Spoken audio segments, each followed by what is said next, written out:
ఎగ్జామ్స్ని qualify అవుతూ వచ్చాను. వాళ్ళకు కూడా అదే కాన్సెప్ట్ని క్యారీ చేసి వచ్చారు. సో మాస్క్ మ్యాన్ పేరు అలా పట్టడం జరిగింది అంతే సింపుల్.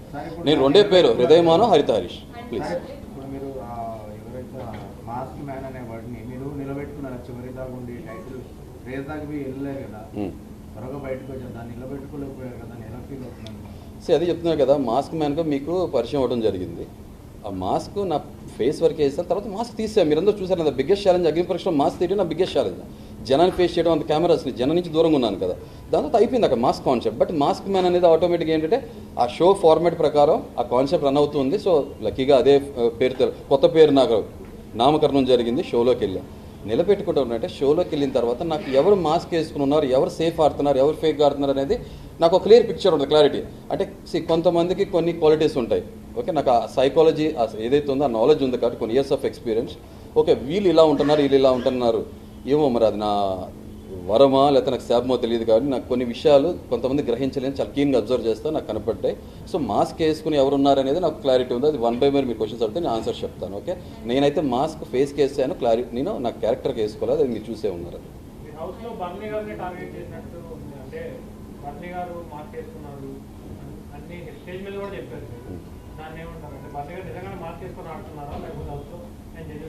నేను అప్పటికి ఇప్పటికీ అదే మాటకి స్ట్రిక్ ఉన్నాయి. ఏంటంటే వ్యక్తిగతంగా ఆ సినిమాలో చెప్పిన 400 ఏళ్ళ నుంచి నాకు ఏమి బద్ధశత్రుత్వం ఏం లేదు. ఫస్ట్ టైం వెళ్ళాం అక్కడికి. వాళ్ళు డెఫినెట్గా సెలబ్రిటీస్ ఆ కేటగిరీలో వచ్చారు, మేము కామనర్స్ కేటగిరీలో వచ్చాం. బట్ స్లోలీ మేము కూడా సెలబ్రిటీస్ లానే అగ్ని పరీక్షలో మీరు నన్ను చూసారు కదా, మమ్మల్ని చూసారు కదా, 10 రోజులు 11 రోజులు చిన్న సైజ్ సెలబ్రిటీస్లా ఫీల్ అవుతాను నేను. సీనియర్ సెలబ్రిటీస్, కామన్ మ్యాన్ అని క్లియర్ డెఫినేషన్ నాకైతే ఉంది. అన్నిటికన్నా మించి మనం అందరం కంటెస్టెంట్ షోలోకి వెళ్ళినాక. సో నేనైతే భజన పాడను, చెంచగిరి చేయను. మీరు కష్టపడ్డారు, లైఫ్లో అచీవ్ అయ్యారు. సో బర్నీ గారు కానీ మిగతా వాళ్ళందరూ ఆ స్థాయికి వచ్చారు, ఆ కేటగిరీలో వచ్చారు. మేము కష్టపడ్డాము, షోలో వచ్చాము, మనందరం ఒకటే ప్లాట్ఫామ్లోనూ ఒకటే కేటగిరీలో ఉన్నాం. సింపుల్. నేను బర్నీ గారు చూసినప్పుడు ఏమనిపించిందంటే నాకు నేను నోటీస్ చేసింది ఏంటంటే గుడ్డు కన్నా ముందు కూడా నేను కొన్ని విషయాలు ఈ పదజాలాలు ఏదైతే ఉంటాయో మాటలు మాంత్రికుల్లో మాట్లాడి నాకు అర్థమైపోతాయి. భాషలో భావం కూడా అంతరార్థాలు కూడా అర్థం చేసుకోగలం. ఏంటంటే మా వాళ్ళు మీరు సెలబ్రిటీస్, కామన్ మ్యాన్ అనే వర్డ్ మాట్లాడినప్పుడు అది అంటే ఓనర్స్ అనే టెనెంట్స్ ముందు మాట్లాడినప్పుడు బర్నీ గారు ఏమనేవాళ్ళంటే ఆయన కామనర్ అని రిప్రజెంట్ చేసుకోలేరు. ఎలా తీసుకురావాలంటే మీరు దొంగ, నేను పోలీస్ అన్నప్పుడు, అరే నేను దొంగ అని చెప్పుకోలేనప్పుడు మీరు కూడా పోలీస్ సైడ్ లేదా మీరు కూడా దొంగ అని చెప్పి ఒకటే కేటగిరీలో స్థాయి తీసుకొచ్చేస్తే తటస్థంగా ఉంటుంది. ఓటింగ్ అనేది నడుస్తుంది కదా బయట నుంచి. సో ఈ మాటల ట్రిక్స్ ప్లే చేయడం మొదలుపెట్టారు. ఏంటంటే మీరు కామనర్ ఏం కాదు, మీరు సెలబ్రిటీయే. అరే మీకు 20 సంవత్సరాలు ఇండస్ట్రీలో ఉన్నప్పుడు మీకుంటే ఫ్యాన్ ఫాలోయింగ్ బేస్ డిఫరెంట్ కూడా ఆబ్వియస్గా. ఇప్పుడు నీకు చాలా క్లియర్ ఎగ్జాంపుల్ చెప్తా. ఫేస్ ఆఫ్ ద ఛానల్ హరిత అన్నప్పుడు హరిత హరీష్గా నన్ను మాస్తో చూశారు. ఓటింగ్ పెడితే 4,000 మంది ఏదైతే సబ్స్క్రైబర్స్ యూట్యూబ్లో ఉన్నారో ఆ టైంలో, ఇప్పుడు 6,000 చిల్లర ఉన్నారు. ఇన్స్టాగ్రామ్లో 47 ఫాలోవర్స్ ఉండేవాళ్ళు, ఇప్పుడు 12,000 అయ్యారు. హరిత గారికి ఆబ్వియస్గా డెఫినెట్గా 10 ఓట్లు వస్తే నాకు 1 ఓటు వస్తుంది కదా. షీజ్ ఏ సెలబ్రిటీ, అంటే సైజ్ మ్యాటర్స్ కదా. చిన్న సైజ్ సెలబ్రిటీ దాను, నేను కామనర్ని. ఆ డిఫరెన్స్ డిస్టింగ్విషన్ అనేది మనకు తెలుసు, అంత క్లియర్గా ఎవిడెంట్ కనపడుతుంది. బట్ ఆయన స్మార్ట్ ప్లే ఎలా ఉంటుందంటే మాటల టెక్నిక్స్. మీరు కూడా సెలబ్రిటీ, ఓకే స్మార్ట్గా అందరూ ఒకటే అని చెప్పాలని ట్రై చేస్తున్నారు, ఫైన్. కానీ మీకు ఓటింగ్ ప్యాటర్న్ మీకు అర్థమైపోతుంది ఏం జరుగుతుంది అనేది. ఇది ఫస్ట్. సెకండ్ పాయింట్, ఎగ్గు దొంగతనం జరిగినప్పుడు మాకు ఒక ఫార్మేట్ ఇచ్చారు. ఆ ఫార్మేట్లో ఏం చెప్పారంటే మీరు ఓనర్స్, మీరు టెనెంట్స్కి పనులు చేయించుకోవచ్చు. ఎగ్గు దొంగతనం జరిగినప్పుడు నేను మీరు చూస్తుంటే నేను అంత పెద్ద సీరియస్ అవ్వాలా. అరే ఎగ్గు కోసం దొంగతనాలు జరుగుతున్నాయి, నేను అసలు నిజంగా షోకి వెళ్ళక ముందే నేను అనుకున్నా నా ఫ్రూట్స్ కానీ ఎగ్స్ కానీ చీప్గా ఎక్కడ దాచుకోను, అక్కడే ఓపెన్గా పెడతా. ఆకలేస్తే తింటారు, లేదా చీప్గా బిహేవ్ చేస్తే దొంగతనం చేస్తారు, ఫైన్. అది వాళ్ళ వ్యక్తిత్వానికి వదిలేస్తాను అనుకున్నా. నేను నిజంగా గుడ్డు దాచుకోవాలి, ఎప్పుడు ఏం చేయాలి. అండ్ మోర్ ఓవర్ ఏంటంటే నేను చాలా నిబద్ధతో ఉండే మనిషిని. 100 kgs ఉన్నవాడిని వాళ్ళ 81 kgs ఉన్నాయి. నేను వచ్చి రాగానే నేను చెక్ చేసుకున్నాను. బికాస్ నాకు కొన్ని ఛాలెంజెస్ ఉన్నాయి, ఫిజికల్ ఛాలెంజెస్, దాన్ని ఓవర్కమ్ చేసుకోవాలి. లేదంటే అరే వాట్ ఈ జర్నీ రా, ఏం ట్రాన్సిషన్ రా, ఏం ట్రాన్స్ఫర్మేషన్, ఇలా వచ్చారు, లౌడ్గా ఉన్నాడు లేకపోతే లావుగా ఉన్నాడు, లౌడ్ LOVED లౌడ్గా అయ్యాడు అని అనిపించుకోవాలి. అది నా ట్రూ పర్సనాలిటీ చూపించాలనుకున్నా. ఆ కమిట్మెంట్తో 1 meal చేయాలనుకున్నా. OMAD diet, I'm mad, I did OMAD diet, అంతే సింపుల్. సో ఈ ప్రాసెస్లో గుడ్డు పోయినప్పుడు, గుడ్డు పోయిందని అందరూ ఎత్తుతున్నప్పుడు మనీష్ కానీ మిగతా వాళ్ళంతా షీజా చాలా ఓవర్ రియాక్ట్ అయినప్పుడు నేను రియాక్ట్ అవ్వాలి. మీరు అబ్జర్వ్ చేస్తుంటే నేను అరే ఎక్కడ పోయిందా అది ఇది సరదాగా ఫన్గానే తీసుకుంటున్నా. తర్వాత అది చాలా ఎస్కలేట్ అయ్యి పాపం షష్ఠీ గారు కలం నీళ్ళు పెట్టుకుంటాం, మ్యాటర్ చాలా సీరియస్ నోట్లోకి వెళ్ళిపోయినప్పుడు నిజంగా పెద్ద మనిషి అన్నప్పుడు వయసు మీద పట్టడం కాదు, పెద్ద తరహాగా పెద్ద రకంగా ఉండాలి. కండువా వేసుకుంటేనో ఈ చేస్తే కాదు.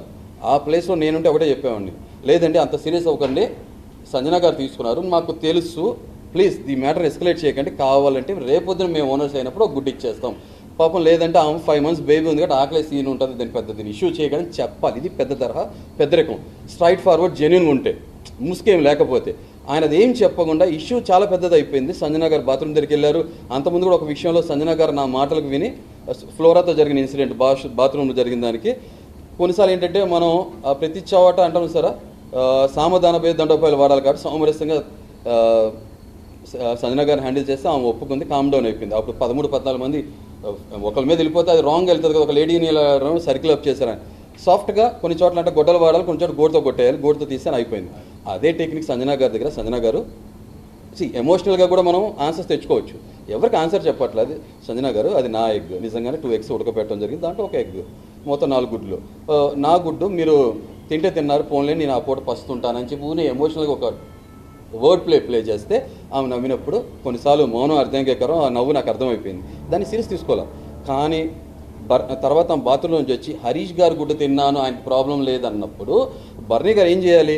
ఓకే ఒప్పేస్తున్నారు కదా, మేము చూసాము తెలుసు అని చెప్పకుండా హరీష్ గారు మీకు తెలిసినప్పుడు ఎందుకు మాట్లాడదని మాటలు గారని స్మార్ట్ పీపుల్ అందరూ నేను అప్రిషియేట్ చేస్తాను.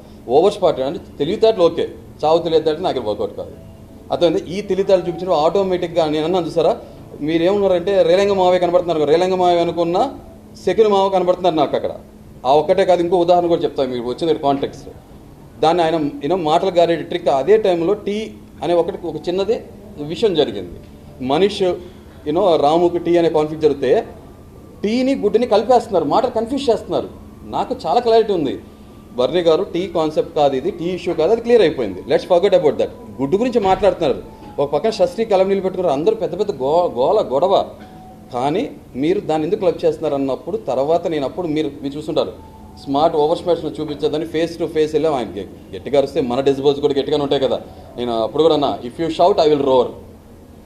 వాయిస్ రైజ్ చేయండి, నాయిస్ రైజ్ చేయొద్దు, సింపుల్ అన్న. ఆయన మాటలతో బొంకుదామని ట్రై చేశారు, అది నా దగ్గర వర్కౌట్ కాదు కాబట్టి నేను కూడా ఆ ఎదురుగుండా సెలబ్రిటీ ఉన్నారా, దేవుడు ఉన్నారా, ఎవరు ఉన్నారో కూడా కేర్ చేయను, నేను తీసుకున్నాను, అయిపోయింది. ఇక్కడ కాదు, ఇంకో విషయం కూడా మీరు బర్నీ టార్గెట్ చేస్తున్నప్పుడు ఇంకో 2 పాయింట్స్ చెప్పేస్తాను, అయిపోతుంది మీకు. కుకింగ్ టీమ్ వాళ్ళిద్దరు ఉన్నప్పుడు హౌస్ క్లీనింగ్ టీంలో నేను ఉన్నాను, ఇమాన్యుల్ నా కింద వర్క్ చేస్తున్నారు. పాపం చెప్పినట్టు చాలా చక్కగా ఎఫిషియెంట్గా వర్క్ చేశారు ఆ మనిషి. వర్క్ చేస్తున్నప్పుడు కుకింగ్ టేబుల్ టాప్ మీరు చూస్తే నేను డ్యూటీ తీసుకున్నాక రోజు నైట్ క్లీన్ చేసేవాడిని. టేబుల్ మీద ఉంటే ఒక క్లాత్ మీద ప్లేట్ మీద తీసుకుని పాడేసేవాడిని. బర్నీ గారు ఏం చేశారంటే నేను స్వతహా నా కళ్ళారా చూశాను, క్లాత్తో ఇలా కిందకి లాగేయటం మొత్తం. ఇప్పుడు ఏమవుతుందంటే ఇమాన్యుల్ ఫ్రెండ్ కదా, ఇమాన్యుల్ బ్రో. ఇప్పుడు ఆ మరుసటి రోజు పొద్దున్న ఇమాన్యుల్ పాప మా పర్సనల్ వేసుకుని చేయడం చాలా కష్టంగా ఫీల్ అవుతున్నారు. నేను అబ్జర్వ్ చేస్తే నాకు చాలా బాధ అనిపిస్తుంది. కానీ షో ఫార్మాట్ గౌరవించి నేను ఏ కింద ఉన్నా కూడా తీసేవాడిని. అలాంటిది మరి ఇదే బర్నీ గారికి చిన్న కామన్ సెన్స్ కదా, టేబుల్ టాప్ క్లీన్ చేయాలన్నప్పుడు ఏం చేయాలి, ఇలా తీయాలి కదా, చక్కగా ఎవరు చూడలేదని చెప్పి క్లాత్ అటు కింద పడేసినప్పుడు ఇమాన్యుల్ కష్టం అవుతుంది. అంటే ఏంటి స్మార్ట్ వర్క్, టేబుల్ టాప్ మీద ఉంటే కిచెన్ కుకింగ్ వాళ్ళకి వస్తుంది, కింద పడేస్తే హౌస్ క్లీనింగ్కి వెళ్ళిపోద్ది కదా. ఇది ఓవర్ స్మార్ట్నెస్ కదా, ఇది ఎవరు చూడట్లేదా, నేను చూసా. నెక్స్ట్ తర్వాత నా దగ్గరికి ఒక టైంలో మన మనిషి వచ్చి సార్ ఫ్రిడ్జ్ క్లీన్ చేయాలంట, అది ఎవరి డ్యూటీ అని చెప్పి అన్నప్పుడు నేను వెంటనే లోపలికి వెళ్ళాను. నేను ఇదే బర్నీ గారును మాట్లాడే ముందు నీకు ప్రియాతో మాట్లాడాను, తర్వాత అలాగే షష్ఠీని మాట్లాడితే నేను క్లీన్ చేసేస్తా, ఇమాన్యుల్ కూడా క్లీన్ చేస్తాను బ్రదర్, అదేం ప్రాబ్లం లేదు. వెంటనే బర్నీ గారిని అడిగితే దాన్ని నేను చేసేస్తా.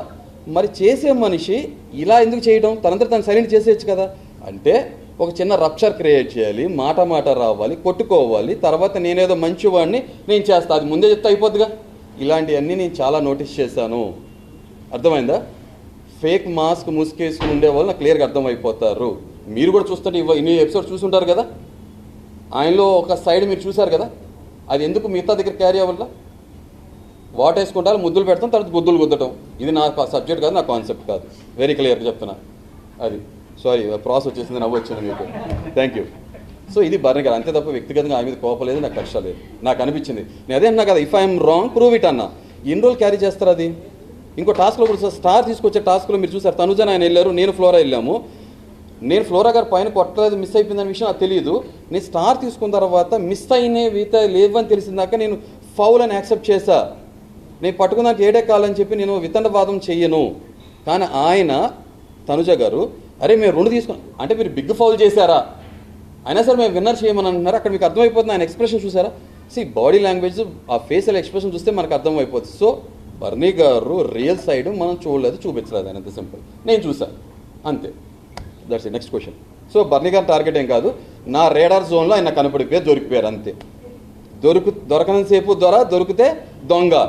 ఇప్పుడు మీకు విషయం తెలుస్తుంది, ఆ ఎగ్ విషయంలో నేను అన్నా సరే పోతే పోయింది, కెమెరాస్ అని చూస్తే దొరికిపోతారన్నతో కొంచెం తర్వాత ఆయనకి ఏమర్థమైంది, ఇలా గోక్కున్నారు ఏం చేశారో తెలియదు. తర్వాత ఆయన వచ్చి నిజమే కదా, రేపు పొద్దున నాకు ఒక రెప్యుటేషన్ ఉంది బయట, నేను ఇన్ని రోజులు ఆన్ స్క్రీన్ నేను నటించాను, ఇప్పుడు నటించడం కుదరదు, బిగ్ బాస్ అనేది రియాలిటీ షో కదా, రేపు వీకెండ్లోనో ఎక్కడో బయటపడిపోద్దేమో అని చెప్పి ఆయన వచ్చి కూర్చోబెట్టి సంజాషి చెప్పిన విధానం, అరే దొరికిపోతే దొంగ సంజాషి చెప్పుకుంటారు కదా, అలా అనిపించింది. అందుకే నా రియాక్షన్స్ కూడా మీరు చూస్తే అర్థమైపోతే, ఇప్పుడు కాదులే మీకు ఎప్పుడు మాట్లాడో ఆ టైం వచ్చి మాట్లాడతానని మాట్లాడాను, ఇప్పుడు కూడా మాట్లాడతాను. I'm carrying that very clear.